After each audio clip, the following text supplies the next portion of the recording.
Welcome back, everybody, to the GSMC Hoops and Heels Women's Sports Podcast, brought to you by the GSMC Sports Network. We just got done talking about the ShopRite LPGA Classic, and now we're going to rank the top WNBA rookies. Before we begin, I just want to say thank you guys so much for bearing with me with those technical issues in the other segment. Very much appreciate the patience. Okay, let's just get started right into this. Okay, so at number 10, we have Sevgi Uzun from the Dallas Wings. Last Sunday, she had arguably one of her best games in the WNBA, scoring a career-high 12 points, going 5-12 from the field and 1-4 from the three-point line, in addition to making one of two free throws. She also contributed 4 rebounds, 4 assists, and 3 steals over 36 minutes during a game against the Lynx, which the Wings did lose, unfortunately, 87-76. This performance exemplifies her all-around game and ability to contribute in multiple facets. Uzun has shown she can score in various ways, whether it's shooting from deep or driving to the basket. Her scoring versatility makes her a significant offensive threat. While playing significant minutes, Uzun has not played as many minutes as some other rookies, which makes her stand out a bit less to me, or I guess also just her stats don't match to some of the other rookies that are ranked higher on this list.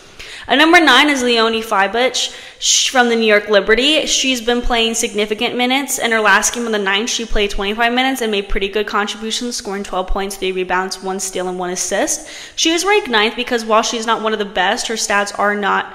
let me say that again. While she is one of the best, her stats are not up to the level of some of the other ranked higher rookies. I think she needs to watch out for personal fouls because she had 5 in her last 2 games. The Liberty has had a good start to the season, and hopefully they can continue to stay on track with the Aces. Fiebich's team has been helping her out, and she's been getting good playing time, learning from experience and from the other skilled players on the team. And number 8 is Julie Vanloo from the Washington Mystics. The Mystics have had 12 losses, so their season is not looking too hot right now. Other than that, Vanloo herself has been doing really good. She is one of the older rookies at 31 years old, and honestly, I thought that she was in her mid or early 20s. I just wonder how long she's going to play in the WNBA for. She's been averaging 7.9 points, 2.1 rebounds, 5.6 assists, and 0.6 steals. Her assist record is remarkable. Not many rookies have been that successful in assist. She hasn't been doing too well in scoring, though. I think her defensive abilities are a bit stronger than her offensive skills, which have been shown a bit by her rebounding and steal stats. At number 7 is Aaliyah Edwards for the Washington Mystics. She's averaging 9 points, 6.3 rebounds, 1.2 assists, and 0.8 steals. She does good on defense with her height, but her offensive skills, I think, could use more work. She's been playing good minutes, so I'm a bit shocked to see that she hasn't scored as much, but other than that, she has been really strong on defense.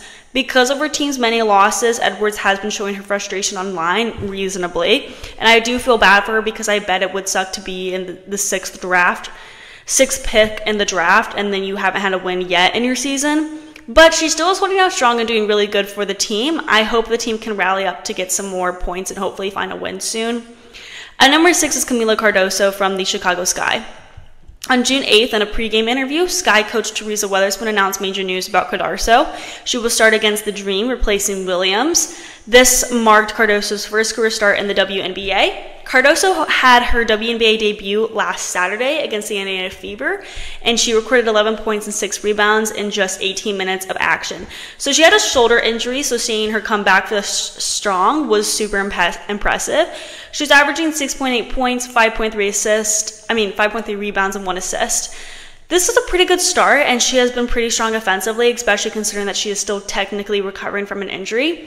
Cardoso also has really good on-court chemistry with Reese, which is another rookie that we're going to be talking about on the Chicago Sky team. So having the two of them on the team together has been really advantageous for the Sky. At number 5 is Rickea Jackson from the Los Angeles Sparks. Behind strong second and fourth quarters in Los Angeles' 96-92 win on Sunday over Las Vegas Aces, Jackson matched her season high of 16 points and shot 7 for 11, her most field goal attempts in a game so far in her pro career. Her scoring was tied for second most on the team alongside Ari McDonald, while the former Tennessee standout also added 5 rebounds, 1 assist, and 1 block in 23 minutes. Jackson and the rest of the starters were a step behind in the game's opening minutes, with Las Vegas jumping ahead 14-0 before coach Curt Miller benched them. But Jackson's 9 second quarter points helped the Sparks maintain their momentum as the bench unit erased an initial 15-point deficit. Jackson's first bucket of the game, off an inbounds play, gave Los Angeles its first lead of the night. Then in the fourth quarter, with the Aces back up 4, Jackson scored 7 points in the final 4 minutes, 2 basket-off drives to the rim, and another where she backed down fellow rookie Kate Martin on the block for the score. So clearly she's been really helpful for the team. Jackson threw shade at Kate Martin during and after the game, so that was very interesting. But other than that, the game itself was a good one to watch, and Jackson really dominated the court. She's averaging 9.6 points, 3 rebounds, and 0.5 assists and 0.5 steals, which is one of the best stats compared to some of the other rookies. At number 4 is Angel Reese from the Chicago Sky. She's been making headlines a lot with all the drama around Caitlin Clark, and in the last Chicago Sky game, she got in a heated altercation with Naz Hillman. Reese is getting very frustrated with her team's recent losses, and it's been bringing her down mentally. I'm hoping that frustration would not impact the game too much, or the on-court chemistry has with her teammates, and maybe it could help encourage her more and be more motivated and determined. Reese is the Sky's most experienced starting post player, which was determined Saturday in just the 10th game of her WNBA career. She made 5 of 10 shots for 13 points and had 13 rebounds for the 4th double-double of her young career. She also added 5 steals. We all know how strong she is as a player. We all saw her absolutely dominate at LSU. But she's still really impressed me with how she's been playing in the WNBA. Like, I'll always be impressed by her. Reese is averaging 11.6 points, 9.6 rebound, 1.9 assists, and 1.9 steals. When you just look at her stats, it's undeniable that she is one of the best rookies. At number 3 is Kate Martin from the Las Vegas Aces. She has been really stepping up her game. This Sunday, she had her first start in the game. Despite the Aces losing to Los Angeles 96-92, Martin scored 13 points in 32 minutes, both of which were career highs. Martin also went a perfect 3 of 3 from three-point range, and after draining one of those threes in the second quarter of the Sunday's game, Martin earned herself a new nickname. So the Aces social media team posted on Twitter, or X, along with a video of Martin's made bucket. They posted her nickname, and her nickname is capital K and then a $sign. I don't know if they call it K Money. I don't know. I couldn't figure out how they actually say it, but it's kind of an evolution of the classic Money Martin name that Kate Martin had while playing alongside Caitlin Clark at Iowa. And if Martin keeps his current form up, she'll be competing with Clark for Rookie of the Year votes, I think. She's been averaging 5.1 points, 3.5 rebounds, 1.8 assists, and 0.3 steals. She's shown a lot of improvement playing with the team the past few games, and I think the comfortability she's gotten in the past weeks has helped her perform better. At number 2 is Cameron Brink from the Los Angeles Sparks. She just got some exciting news. She was selected to represent the U.S. this summer at the Paris Olympics as a member of the women's 3v3 basketball team. This is a huge moment for her, and there was a video going viral with her tearing up after receiving the news. Anyway, on Sunday, which was her most recent game, it was yesterday, she finished with 8 points, 6 rebounds, 5 blocks, and 1 assist. Despite picking up her 4th foul toward the end of the third quarter, she returned to the floor to play the final 5 minutes and 25 seconds of the game and didn't get another foul called on her as the Sparks picked up for the win. Brink didn't have the most efficient night, 2 for 8 shooting, and adjustment to the pro game basically all rookies are experiencing. But once more, the former Stanford great impressed with her rim protection and managing to block the 2-time MVP in Wilson. Brink has 30 blocks in 11 games, tied for the second fewest to reach the mark in WNBA history, and she's the shortest player to reach the mark that quickly. It was so impressive. She's been a very consistent player, and I think that's what makes her the second best rookie right now.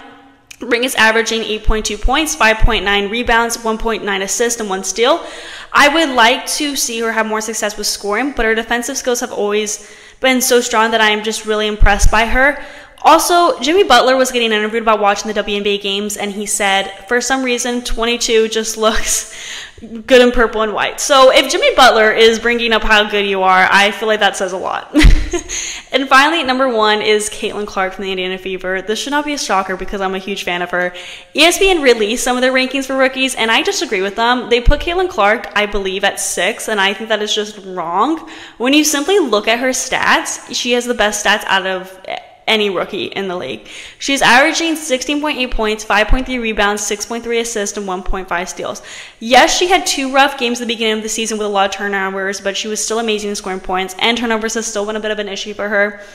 On Friday, Clark had the second 30-point point game of her 12th game pro career in the Fever's 85-83 win over the Washington Mystics. Clark was 7 of 13 from 3-point range and 8 of 15 overall for Indiana. She also had 8 rebounds, 6 assists, and 4 steals with 8 turnovers. Now, while the turnovers are still a concern, you also have to consider how much else she's doing for the Fever. Clark's 7 3-pointers on Fridays tied the WNBA rookie record. Like, you have to consider that. Indiana Fever coach Christy Side said about Clark, when she gets hot, she can be really dangerous. We need to get her off some screens so she doesn't have to work so hard. Now, going back to the whole ESPN rankings, the real reason Clark is at 6 is because they consider team aspects too, like how a rookie's team doing, and as we know, the Fever is not looking too hot. So if you take that into consideration, I can see why Clark is lower in the rankings, but I still think regardless, she should be in the top 3. So we're now going to move on to the next segment where we talk about the recent NWSL games. Before we start and get into that, we are going to be taking a very short break, so I will see you guys very soon.